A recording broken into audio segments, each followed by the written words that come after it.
Waalaikumsalam Bunda. Saya DOL 109 ya, yang sudah termasuk lama juga. Cuma nakal, cheating. Iya, gimana Bunda? Ini nih mau bertanya masalah ini ya, ada share dari grup bahwa kalau makan protein terlalu banyak itu akan merusak ginjal. Nah, saya tuh belum bisa cari-cari apakah ini benar atau tidak, tapi kebetulan di sini ada tanya jawab, jadi saya mau bertanya, barangkali mentor-mentor sudah pada mengetahui itu. Kemudian untuk olah napas, kalau saya, karena waktu ya, mungkin waktu. Kalau misalnya tidak full sampai yang 90, tahan napas 90 detik, apakah tidak masalah? Misalnya saya sampai cuman, karena keburu waktu nih ya, mengejar waktu pagi-pagi kan saya harus kerja, jadi misalnya cuma sampai 60 detik, apakah itu ada manfaat atau tidak? Pasti ada manfaat. Oh, berarti tidak masalah ya, jadi tidak harus ngejar sampai 90 terus gitu ya, Pak Roy ya. Oke. Ya, terus kemudian masalah kolesterol, bukan kolesterol, protein tadi. Katanya kalau terlalu banyak makan protein akan merusak ginjal, apalagi yang punya GD katanya begitu. Nah, saya mohon penjelasan. Yang pertama-tama mesti saya ceritakan ini begini.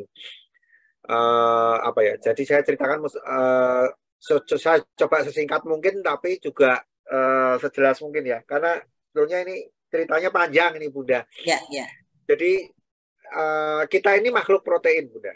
Iya. Ya, manusia ini makhluk protein sejatinya, dasarnya tuh makhluk protein. Jadi seperti kalau di ilmu alam itu besi sama aluminium. Besi kalau korosi, berkarat, rusak, itu diperbaharuinya bisa nggak Bunda dengan pasir atau dengan aluminium? Nggak bisa kan? Bisa, ya. Ya, demikian pula dengan kita manusia. Manusia ini makhluk protein, jadi diperbaharuinya nggak bisa dengan lemak, dengan karbohidrat aja Bunda. Jadi kalau kita itu pun juga nggak bisa diperbaharui dengan protein nabati, berbeda. Kenapa kita perlu makan protein hewani? Karena ya supaya hal-hal yang nggak optimal, hal-hal yang rusak, hal-hal organ-organ yang nggak optimal di dalam tubuh kita itu bisa digantikan dengan protein kualitas nomor 1. Nah, memang dikatakan bisa merusak ginjal. Iya, kenapa? Karena pH kita rendah. Ya. Karena pH kita rendah, ginjal bekerja lebih keras. Ya kan? Seluruh tubuh juga bekerja lebih keras, yang membuat ginjal bekerja lebih keras, yang memperbesar risiko ginjal itu adalah karena pH kita rendah. Tapi proteinnya enggak. Proteinnya itu justru merupakan unsur pembentuk utama untuk meregenerasi semua organ di dalam tubuh kita. Itu dibutuhkan proses asam amino, perubahan menjadi asam amino dari daging ataupun dari protein hewani itu menjadi asam amino, itu lebih dibutuhkan daripada vitamin dan sebagainya yang semua dari tumbuhan. Karena tubuh kita bukan dibentuk unsur-unsurnya, diperbarui unsurnya dari protein nabati ataupun dari vitamin-vitamin yang lain. Lebih penting unsurnya dibentuk dari protein hewani. Nah, itu yang utama. Kenapa itu bisa membahayakan ginjal? Karena pH kita rendah. Nah, jadi kalau pH kita sudah baik, tidak masalah berarti ya Pak Roy ya? Ya, masalah. Oh iya. Ini hanya ada masukan dari sebelah gitu. Dan memang itu menurut dokter katanya gitu. Ya sudah, saya tanya dulu nanti. Ya mungkin itu saja pertanyaan dari saya. Adik ya, terima kasih. Roy dan Bu Nina. Nah, ini guru besarnya. Kalau saya cerita ini akan lebih jelas lagi. Saya mau mencoba bicara, tapi Master sudah muncul. Saya turun lagi nih. Ya. Jadi begini Bu, saya akan jelaskan melanjutkan apa yang disampaikan oleh Pak Roy. Jadi begini Bu, ginjal itu punya 3 fungsi. Fungsi satu, fungsi yang dia mengfiltrasi. Filtrasi artinya menyaring. Fungsi kedua, dia mengabsorpsi. Ya, filtrasi, menyaring, tapi juga mengabsorpsi. Kalau andai kata dia punya produk yang menurut tubuh setelah disaring masih berguna, dia akan diserap lagi dalam tubuh. Ginjal itu. Nah, tetapi dia juga punya fungsi netralisasi. Sekali lagi, ada 3 fungsi ginjal. Nanti kita akan jelaskan kenapa tubuh, oh ya, kalau makan protein bahaya. Tidak selalu. Jadi kita harus mengerti dulu bahwa fungsi ginjal adalah filtrasi. Pertama, menyaring. Dia menyaring bahan-bahan yang tidak perlu dibuang. Tapi kalau masih perlu, dia ambil lagi. Misalnya, ada protein-protein yang nggak boleh keluar dari tubuh kita, Bu. Contohnya adalah kreatinin, itu protein, Bu. Albumin, itu protein. Itu nggak boleh keluar. Gula juga nggak boleh keluar, Bu. Jadi kalau andai kata orang yang kencingnya manis, itu berarti ada masalah dengan ginjal. Nah, gula akan dimasukkan lagi karena dia energi. Tapi kalau protein juga nggak boleh keluar lagi. Dibatasi. Kalau misalnya kayak kreatinin, protein itu batasnya adalah 1,2. Kalau wanita 0,7. Biasanya begitu. Itu adalah fungsi absorpsi. Ketiga, itu fungsi netralisasi. Jadi kalau andai kata pH ternyata turun banget ya, ginjal akan berusaha menaikkan pH-nya dengan segala kemampuan dia. Cuman biasanya pH kita itu kan dipengaruhi oleh makanan kita, Bu. Ya. Misalnya makan nasi, makan roti, atau apapun yang makan karbohidrat, itu pasti akan membuat pH itu turun. Jangankan hanya makanan, Bu. Ibu sedih aja, Bu, pH-nya turun. Ibu takut, pH-nya turun, Bu. Cemas, takut, bingung. Makanya orang bilang, kecut dia, lagi kecut nih dia. Capek juga mungkin ya, Pak? Ya, lagi ketakutan, itu pH-nya turun, Bu. Capek. Gosip aja juga turun. Nah, terus ginjal akan berusaha menaikkan pH darah dengan cara membuat sekresi, dari mineral basa yang kita punya. Yang datangnya dari mana, Bu? Dari tulang. Tulang tuh mineralnya basa, Bu. Kan karbonat, kalsium. Itu kan pH-nya basa. Dia akan ambil dari tulang. Maka tulang perlahan akan diambil terus. Itu udah menjadi pekerjaan ginjal setiap hari itu. Kalau begitu pH turun, dia akan netralisasi, akan coba naikkan. Ngambilnya dari cairan garam kita, dari garam-garaman yang kita punya. Yaitu salah satunya dari tulang. Maaf Pak Eko, berarti kalau pH kita rendah terus, kita bisa kropos dong ya? Iya. Betul. Makanya osteoporosis itu datangnya dari pH yang rendah. Kalau andai kata kita kan jadi tahu, oh ternyata kalau pH rendah kita jadi keropos tulang. Iya, benar. Jadi makanya itu yang menghubungkan antara diabetes dengan orang-orang yang keropos tulang. Dari sinilah nyambungnya. Gitu. Nah, terus kemudian sayangnya ceritanya kerja ginjal yang sudah bagus sempurna tadi untuk menjaga kesehatan tubuh kita terganggu karena adanya gula. Gula kan kalau andai kata dengar teori saya yang dulu, gula itu pada dasarnya bisa bekerja sama dengan protein. Tubuh kita ini terbuat dari protein. Dari mulai ujung rambut sampai ujung kuku itu semuanya terbuat dari protein. Jadi sel-sel kita terbuat dari protein, kecuali ya lemak bukan. Ya. Kemudian tulang-tulang itu mineral. Tapi yang mesin kita ini semuanya terbuat dari protein. Nah, ceritanya protein akan menjadikan semua gula akan jadi tenaga. Tugas pokoknya. Supaya kita bisa bergerak, bisa kemana-mana, bisa melakukan apapun yang kita inginkan. Ya kan, Bu? Tapi kalau gulanya terlalu banyak, orang-orang sudah mengalami hiperglikemia, di mana sepakati oleh para ahli. Orang kalau andai kata lebih dari 120, maka disebut hiperglikemia. Ada yang sampai 160 atau 200. Sepakatan masing-masing adalah gula darah puasa, gula darah sewaktu, ataupun gula darah 4 jam. Nah, ceritanya kalau andai kata kelebihan, mesin-mesin kita ini, protein-protein kita nggak bisa kerja benar, Bu.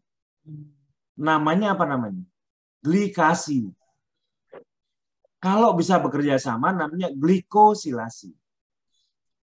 Kalau kelebihan gula, namanya glikasi. Pada saat orang mengalami kelebihan gula, protein-protein pembentuk organ-organ itu mulai kacau. Karena protein mulai kacau, dia tidak bisa melakukan tugasnya dengan benar. Kayak ibu misalnya, ibu mau melakukan tugas hari ini, melakukan pekerjaan.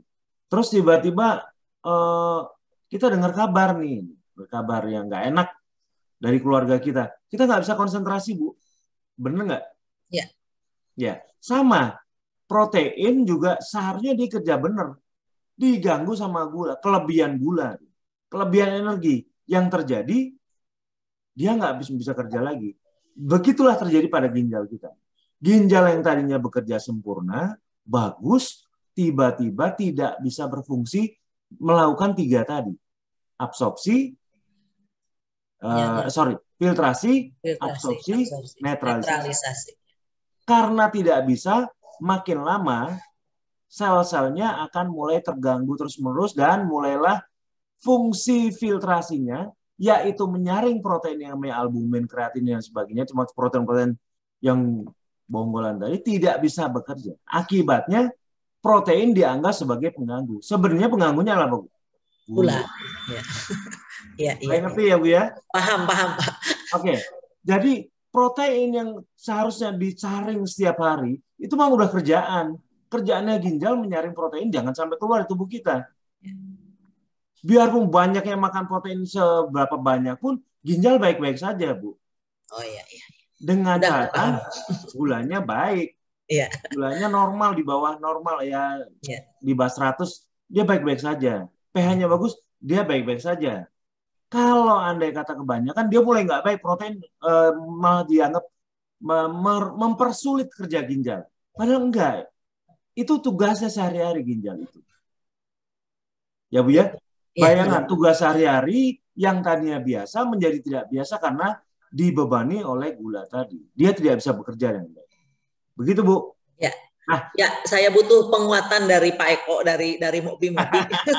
Ini protein kenapa begini gitu? Karena itu datangnya dari dokter juga ya, dari dokter gitu. Jadi saya, gimana benar enggak? Tapi saya memang sudah berpikir ini gula yang menjadi masalahnya. Nah, terus saya lanjutkan lagi. Kalau andai kata ginjal kita mulai menurun kemampuannya, dia itu punya kemampuan untuk merawat dirinya sendiri agar kembali sembuh. Tapi bahan bakunya apa? Bahan bakunya protein. Kan dia terbuat dari protein.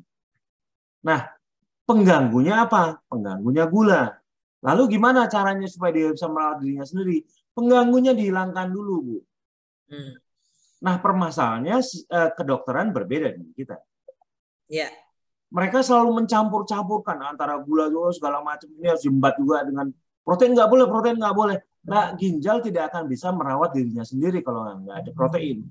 Proteinnya harus kita punya, tapi gulanya singkirkan. Pada saat ginjal pengganggunya disingkirkan, ginjal akan kembali ke tugasnya awal. Bisa memperbaiki dirinya sendiri, merawat dirinya sendiri, dan melakukan tugasnya kembali. Naturopatik begitu. Iya. Ya, benar ya? Iya, Pak, paham. Ya, sama ini, Bu. Nambahi Ibu ingat Bu bahwa kita ya 62% tuh air, Bu. 16% itu protein, 16% itu lemak, 5% mineral. Karbohidrat itu cuma 1%. Kalau orang sehat, karena insulin, ya, kerja insulin itu dengan karbohidrat yang dimasukkan bisa memproses seluruhnya, tidak sisa, tidak menjadi gula, dan hanya menjadi energi dan lemak, ginjal aman-aman saja. Tapi karena kita ginjal insulinnya sudah tidak berfungsi dengan baik dengan penyandang DM, otomatis kemampuannya ginjal itu terganggu. Tetapi kalau ibu cheating hanya butuh 120 hari, itu kita dalam kondisi ketosis, nanti akan membaik lagi. Kalau sudah membaik fungsinya, berarti pankreas baik, ginjalnya sudah baik, akan kembali menjadi orang yang perlu dijaga masuknya karbohidrat. Setelah sehat, UVT, jangan melebihi karbohidrat itu dari kemampuannya insulin. Hanya simpel gitu, Pak. Ya, ya. Gitu, Bu.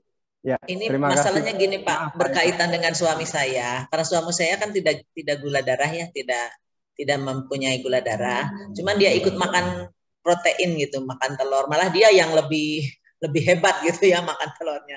Nah, dia bertanya nih, ada yang begini, gimana kalau saya kan ada campuran sayur, dia juga makannya sama sayur gitu. Jadi telur enggak tidak protein hewani semua. Jadi ada dari sayurnya juga. Tapi dia tidak mengidap gula gitu. Gimana itu Pak Eko? Jadi begini Bu, Ibu melihat bahwa sekarang rata-rata orang selalu menganggap gula itu tidak berbahaya. Setiap orang toleransi terhadap gulanya itu sebenarnya beda-beda, Bu. Mungkin Ibu termasuk orang yang sensitif dengan gula sehingga pada saat gula misalnya 160 udah dianggap oh ini nggak bagus, sudah nggak bagus. HbA1c naik. Atau kemudian ibu dimasukkan dalam kategori prediabetes atau diabetes. Sedangkan suami tidak. Tapi sekali lagi, angka-angka itu adalah sebuah kesepakatan saja. Sebenarnya kemampuan kita dalam menanggapi, merespon gula, itu beda-beda, Bu. Sama kayak sidik jari. Dari 7 miliar manusia yang ada di dunia ini sekarang, nggak ada yang sama. Jarinya berbeda-beda. Ya, artinya respon mereka terhadap gula pun beda-beda. Kalau ada angka 100, 110, itu adalah kesepakatan saja dari para dokter dunia. Apakah glikasi tiap orang akan terjadi juga? Akan terjadi, Bu. Sakit-sakit degeneratif itu selalu terjadi karena gangguan gula. Apa? Saya selalu berpikir dari awal ya, saya mempelajari naturopatik ini. Apapun penyakit kita yang degeneratif selalu dimulai dari apa yang kita masukkan ke mulut kita. Kalau ada yang nggak benar dengan sesuatu yang kita masukkan ke mulut kita, maka tubuh kita pasti akan menerima akibat. Nah, cuman kita kan berdasarkan selalu parameter-parameter. Oh, kalau ada kata gula darah 100, berarti baik-baik saja. Di atas itu tidak baik-baik. Belum tentu. Ada orang-orang, Bu, yang gula darahnya 90, Bu. Udah sakit diabetes, Bu. Sakit diabetes. Ada juga yang gula darahnya 90, dia tidak sakit diabetes, tapi sakit jantung.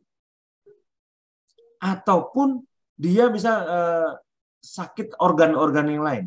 Pengganggunya dari mana? Apakah semuanya dari virus? Kan tidak, Bu. Selalu. Penyakit degeneratif selalu dari apa yang kita makan, yang kemudian berakibat buat tubuh kita.